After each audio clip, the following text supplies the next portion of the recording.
Yeah, we're doing it big, COVID style. You know, a lot of shifts in the last year for the whole world, and we're happy to be a part of it. Yeah. Yeah, we have a lot of projects. I don't know if I should even get into it because there's so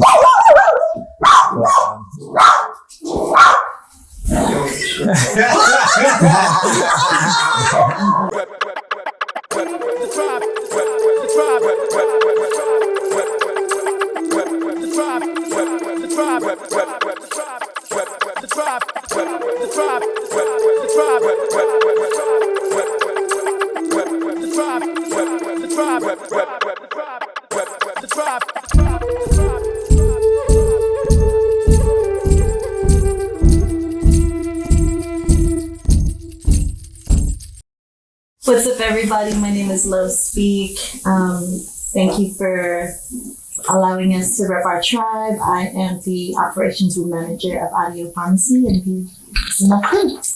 Yes, ma'am.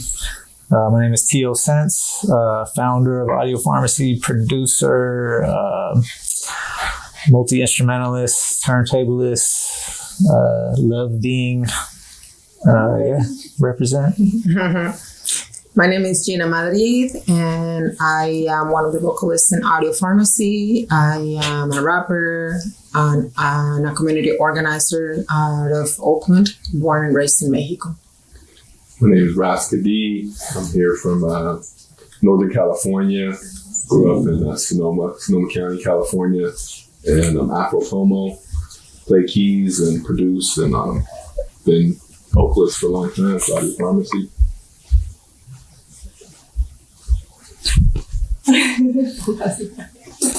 My name is Irak Chan. I'm rapper, producer. So I'm new in the family of the pharmacy. Hey, I'm Jen, and I'm a visual artist. I'm quite new to the family too. So I met them just last year, November, and have been just working with them in any way possible. So yes. Ross, I remember when I first came here in the Bay, you brought me out for I think the first release of Snag magazine. So tell me about that, how that began, and your vision for that, your time travel to that time. Yeah, I mean, it's been a long time since I've known Arbud. I call him Arbud. But yeah, we started this project in 2003 with youth from San Francisco and Oakland. And it started as a newsletter. The youth wanted to create a newsletter to share art, poetry, articles, what's happening in the neighborhoods in our program in San Francisco, Friendship House. And some of the youth were like, let's create this mag. And we're like, what do you guys want to call it? And they're like, let's call it Snag Mag. They're like, oh, and so we sat there for hours, trying to create an acronym. What's going to be the acronym for Snag? And we came up with Seventh Native American Generation as kind of telling the story of prophecy around. Not just looking at our generation, but looking to the past, and then looking to the future, right? So 7 generations ahead is we're thinking, what does it look like for our communities to thrive for the next 7 generations, right? And so it was kind of the youth idea, and then we ended up taking this approach of making it into full color production and.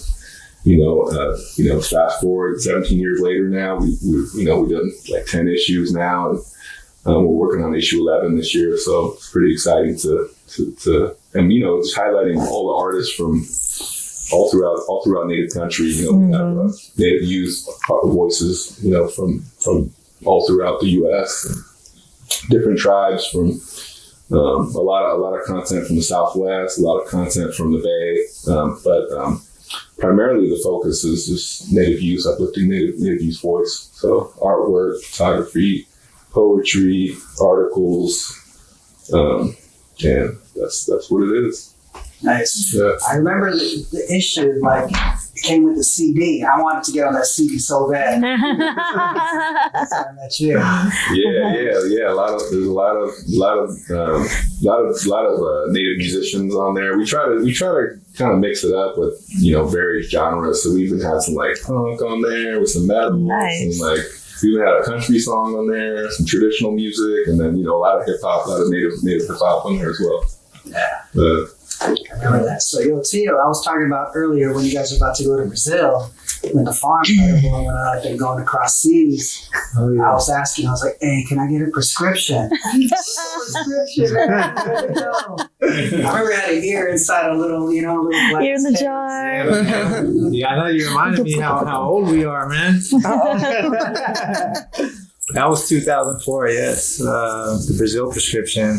Yeah, back in the day, we used to just if you actually, I know it's a mess right now, but there's a burner up there, the tower, and that's like number 3. We've had CD burners that we used to roll on tour with. Travel. We would literally like bomb 300 to 600 CDs to every promoter that booked us, and those are like seeds planted the most grassroots way.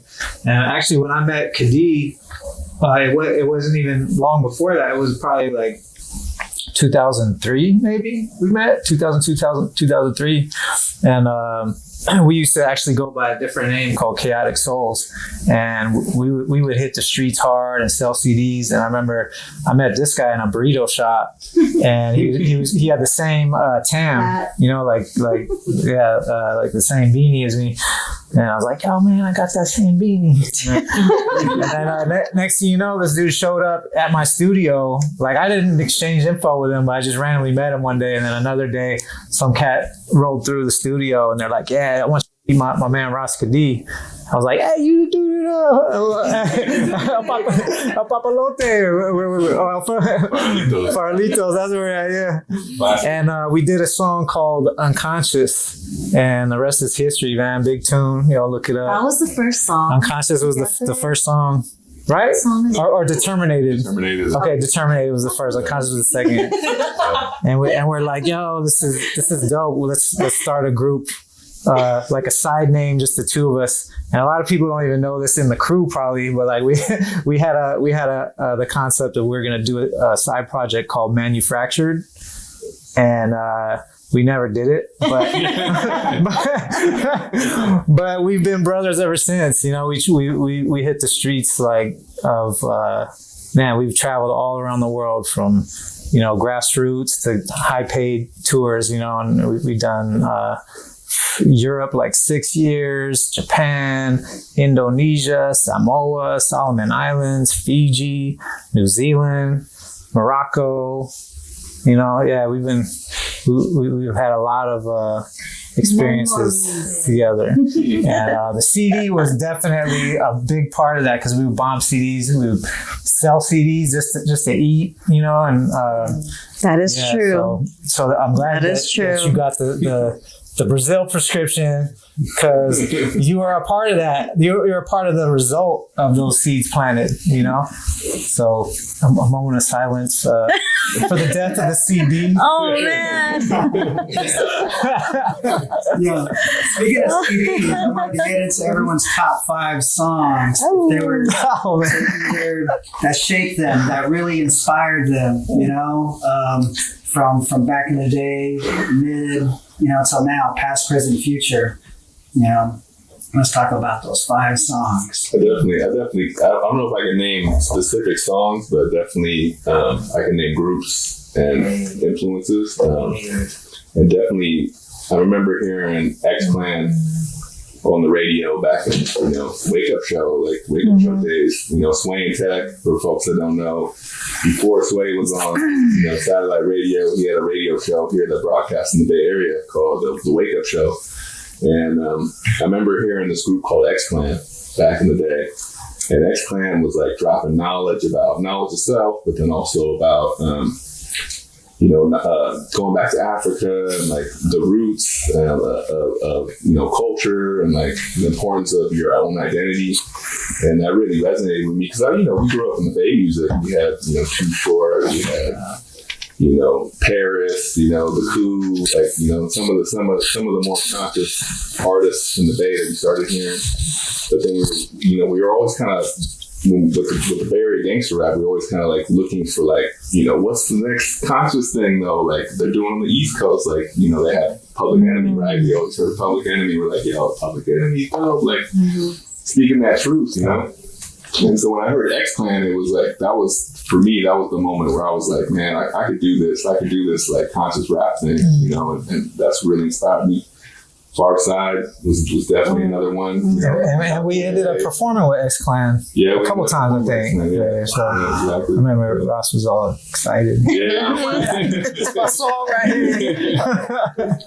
Yeah, that was definitely a big inspiration for me. All the Bay Area stuff, Sly and the Family Stone, the old school, from Oakland right here, that was a big one for me. I grew up on those records, some of the records that were recorded here, like one of my favorite records of all time is Headhunter, Herbie Hancock. That was recorded right here in the Bay Area too. So, and just a lot of the albums that we listened to growing up, we ended up, working with some of those artists. Dead Prez was a big influence for, especially conscious hip hop. So we have a Tulu on our album, years later, we had Tulu from Dead Prez on our album. So, just the connections that people that we were influenced by to work with them and share the stage with them. Yeah. So Gina, your journey from Guadalajara, right? Yes. So how'd you, tell us about it, what year? And I remember I've read in an interview in the past, your influences, you're talking about Wu-Tang and Nas. Yeah, I got into hip hop when I was like 13 years old, and I actually started writing when I was like 11, but I was just writing poetry. And my first rap, I did it when I was like 12, 13, something like that. It was the song that I wrote first was for my dad when he passed away. And the thing is that my influence was, in Mexico, you don't really listen to, back then you didn't really listen to hip hop. And it was really new, like in 1995, 1996, I want to say, when I got really deep into it. I had to stay up watching a show. I think it was, oh my God, I can't remember the name, but it was just once a week, and it was just 1 hour of hip hop. And they used to play like the Fugees, Tupac, Public Enemy, Ice-T, KRS-One. And was it like CMC music? It was MC Light. I don't remember. I don't know. What do you say? I was thinking of like that old school CMC, like California Music Channel. You talking about in Mexico? In Mexico. No, this was in Mexico. Right. I was back in Mexico. Oh, no. Yeah. I thought it was like exported over there. So, it was back in Mexico. So for me, it was, the interesting thing is like I got into hip hop without knowing the language. And I found out that it was just more than music. It was really a culture. And that's what got me deep into it, because I started as a breakdancer and graffiti artist. So when I got into rapping, the first group in Mexico, which was La Otra Escoria, one of the first hip hop crews, and Control Machete, which was one of the biggest groups back in the days that opened up the doors to a lot of MCs, and really the music, the hip hop. A lot of people didn't really know that it was a culture. It was just something that was popped. It was the cool thing about it. Everybody was listening to. For me, it was more than that. For me, it was more of a connection with the streets. Yes. With the art form, with, I can tell my stories, the truth stories. When I started translating lyrics and really analyzing what the lyrics meant, for me was kind of deep, because it's like I can actually tell my story through lyrics. So I started getting into storytelling, just talking about personal issues, my growth, just growing up as a Latina in Mexico and in a male-dominated field, because it was mainly guys. No matter what it was breakdancing, graffiti, MCing. I was always the only. Up until now, it's still the same thing. Same. It's rare. So I feel like for me, hip hop, it has always been more than music. It has always been more of a connection with my heart, my soul, and who I am as a person. So Jojo, when we first came and you fed us, it seems like you took care of us. I feel like you kind of take care of everyone here, actually. We take care of each other, but I definitely am about the food. No, it's cultural. That's how I was taught by my family in the Philippines where I was raised. And when you have folks in your home, you serve them like they're your own. So yeah, I just wanted to make sure you guys were feeling welcomed and nourished, and I wish I had more. Yeah. What are like some healing modalities that you guys practice, just to deal with this pandemic artists in these times, to keep balance and peace, Oh, I love that question. I think that creativity, climbing poetry, one of our really good friends and also artists themselves, they have this saying, creativity is the antidote for destruction. And I've taken that to heart, over the years. I think that in this pandemic, there's so much that is kind of trying to break through our psyche and stop us from really not only living our most authentic lives, but being able to creatively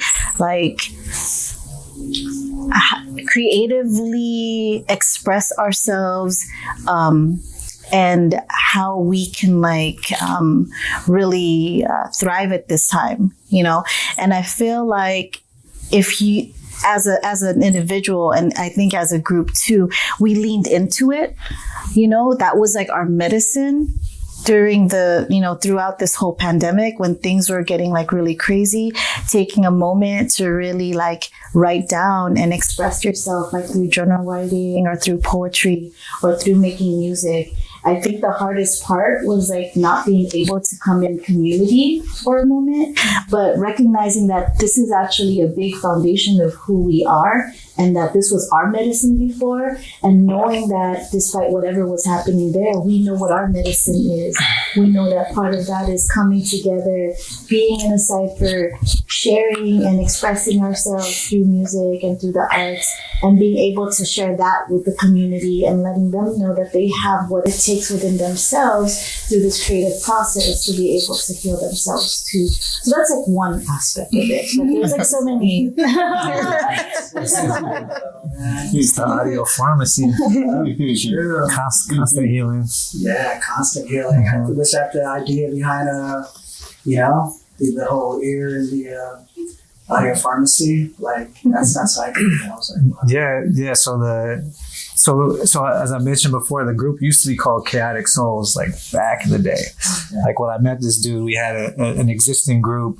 There's all acronyms with a K for killing all of the ignorant concepts so others understand life's source.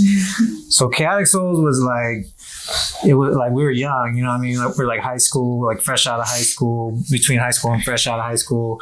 And we were just complaining about how fucked up the world was. And we really, we wanted to hear music that didn't exist. So we had to create music that was, really expressing this other, just promoting social change and our reality. Yeah, and something we really connected to, because a lot of the music out there, especially in hip hop, was just all about greed and ego and competition and the green, and which is real.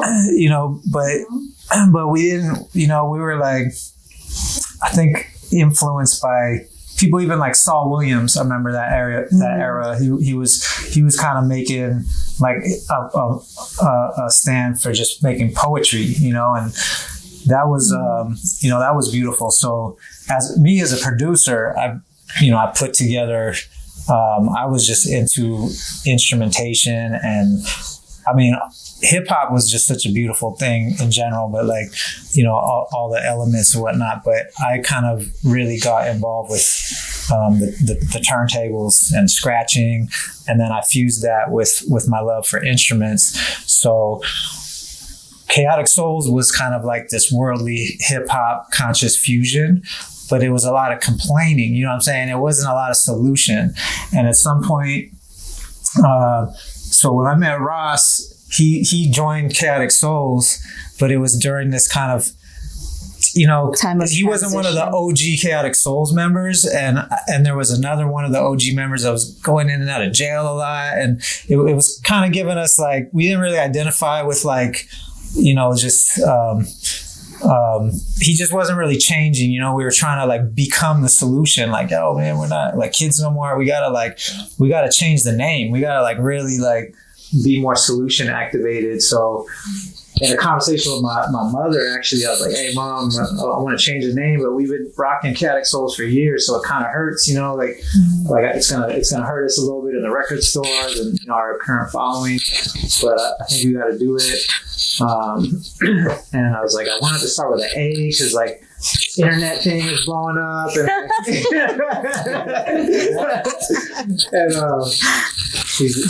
I was like, a lot of people have been telling me that the music really like healed them or got them through a difficult time in their life. And she's like, well, what do you think about Audiopharmacy? And that was it. Put the brakes on. That was the only option. So yeah, I got rid of stuff. Actually, the Chaotic Souls album was released under the indie label Audiopharmacy Prescriptions, and then we actually like moved the name to full-fledged Audiopharmacy.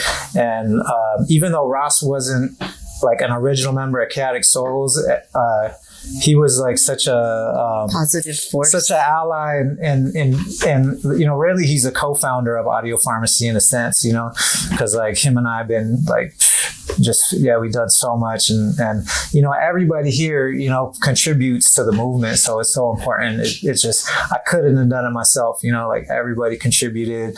And you know, another beautiful thing which we were talking about earlier is that coincidentally we're all from different ethnic cultures, and we share our cultures with each other, and when we're on stage, we're kind of like a living example of breaking the divisiveness pattern that's like, you know, that's been happening for, you know, timeless. So yeah, so Audiopharmacy, you know, get your prescription, get that audio healing, and it doesn't stop with the audio, you know. It's like, you know, like Jen here does artwork, and you know, like during COVID, Love Speak here, Joe, she was doing resilience sprays with our son, our 9-year-old son, just like herbalism. You know, people were coming to the house messed up, like, oh, the whole world's upside down. You guys got those resilience sprays? They're like all natural hand sanitizers, like that. I'm like, dang, like our whole tour got canceled, and Joe's like making all the money and serving the underserved populations. In addition to that, like collaborating with, like, actually we have roommates here too who aren't necessarily a part of Audiopharmacy, but like we all work together as a community.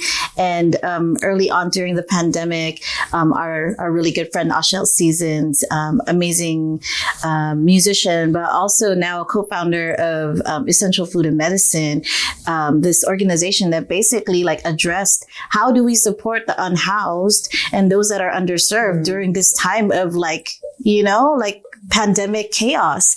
And he was one that was quick to just say like, hey, we need to continue doing this work that we're doing. We'll do it more carefully, but it still needs to happen. And at first it was a little bit scary because, you know, we're getting like all this news saying like, you have to shelter in place. You can't like connect with other people in this way.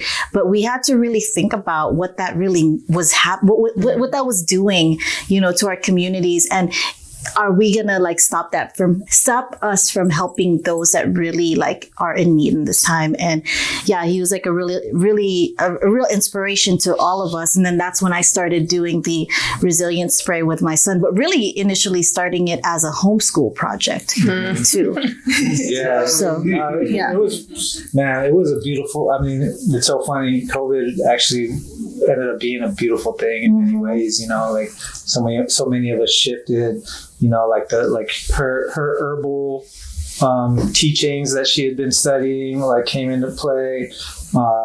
We were off a tour, so we're kind of knocked off our axis a little bit, trying to figure things out. But keyword adapt. Just gotta adapt. And once a healer, always a healer. So we just all find different ways to continue spreading that love. I think that's the most important thing, not just creating, but creating with the intention of being able to share our love with the community. And I think that resonated in all our different projects through the pandemic. And we're really grateful for that. We're grateful for that guidance. We're grateful for this like camaraderie and love that we have with each other to keep supporting that work and just be like, just on that tip, just focused. There was no like, are we like, should we be out there helping people or should we be creating music? It was just very intuitive, but in a more protocol and safe way. Anyone out there who knows Gina Madrid right here, like she's just like a performer. Like she used to do booking at New Parish, and she'd be performing like every weekend over there. Like it's always like could be some Latin band, could be could be Hip hop, Immortal Technique, Ozomali, no matter. Like yo, Gina Madrid on the mic, get up here. But like when COVID hit and all the shows get lost, that can like really cause some anxiety, you know what I'm saying, when you're not doing your regular outlets, so I'm gonna ask a question. So Gina, how was COVID for you when COVID hit? It's been different in many ways for me. I think it's been a lot of changes throughout this whole year. And it's crazy to think that it's been a year because I work in the music industry, and, working in the music industry, you're like always associating yourself with music, with artists, with booking, with marketing, has to do also with my own work, what I do as an artist. I feel like in the beginning of the pandemic, I didn't believe it. I thought it was just going to be a month. And then the second month I was like, I need to finish my video. So my videographer didn't want to really get together because of COVID and all, this whatever. And so I ended up doing it with a couple friends in my roommate and a friend, and put out a video, put out a single. You talking about Same? I reached out to people from Mexico to collaborate on that, dancing, and one person from here. And the video came out during COVID. I edited the whole video myself. So I got into that part. That part was cool when, you start like using your skills and just trying to take your skills to the next level. So I learned a lot. So the first time you guys performed together was that the other day when we performed? Yeah. Well, we did a show for our university too, remember? On another level. So we just went to Yosemite and shot in the woods. So check that out on YouTube. We're talking about a lot of songs together. We're talking about, because I think the people need to know more about how mix culture, So I think that people, every time I say they don't want to see us together. They don't like when we thinking about peace, about love, about being better in the society, because they don't like that. They want to see us fighting every time. So for me, it's amazing to know this guy, because it's the family.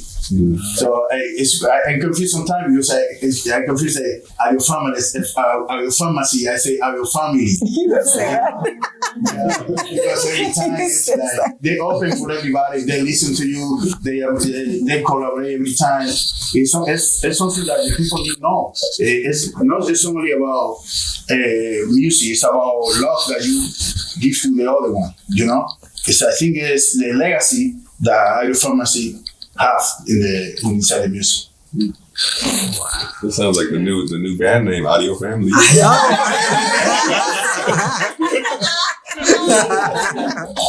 Being a visual artist, what are some of the inspirations, that you draw from?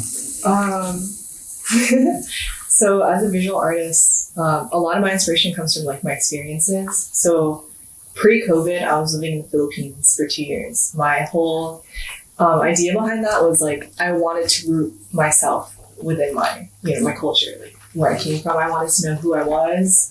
I'm Filipino American and have been living in America like all my life. So I went to the Philippines. I like dropped everything. I went there by myself, lived there, just tried to understand like really deep parts of me that no one in my family could really explain to me. Mhm. And that's when I met DJ Paese. I don't know if you know DJ, but DJ is part of Audiopharmacy, who like eventually connected. Also muralist, yeah. Yeah, he's also like a muralist. You would love him. Really great like artist in the Philippines. So I connected with him and I clicked, and he became my art mentor.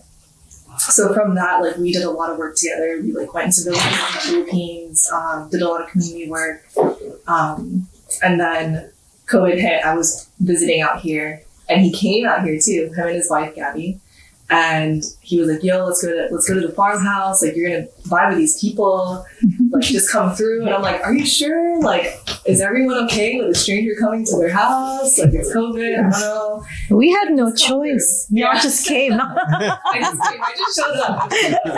And so, like, yeah, like, when I showed up, like, you know, I met everyone here, and it just felt like parts of me within these people.